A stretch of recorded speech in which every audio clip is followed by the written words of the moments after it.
سعودی عرب میں کشمیری عوام سے اظہار یکجہتی کے لیے واک کا اہتمام کیا گیا، جس میں عالمی برادری کی کشمیر میں جاری مظالم کی جانب توجہ مبذول کروانا تھی، جس میں عالمی برادری سے مطالبہ بھی کیا گیا کہ کشمیر میں جاری مظالم کو بند کروایا جائے اور کشمیریوں کو ان کا حق خود ارادیت دیا جائے۔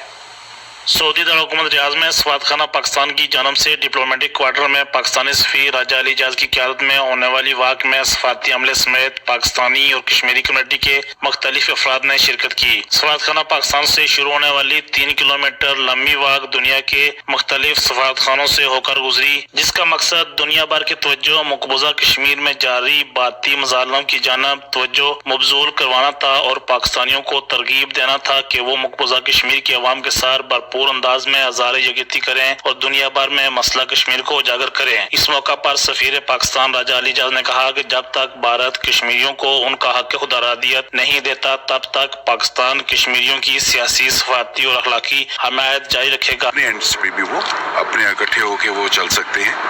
اور آئیڈیا ہے کہ کشمیر کے اندر جو جدوجہد چل رہی ہے، جو ظلم و ستم ہو رہا ہے، اس کو ہائی لائٹ کر سکیں یہاں پہ۔ تو مجھے پوری امید ہے کہ انشاءاللہ آنے والے دنوں میں یہ جو کاوش ہے یہ مومنٹم پکڑے گی اور کشمیر کا کاز جو ہے وہ اس سے الائیو رہے گا، اور پاکستانی عوام کشمیریوں کے ہمراہ بھارتی مظالم کو بے نقاب کرتی رہے گی۔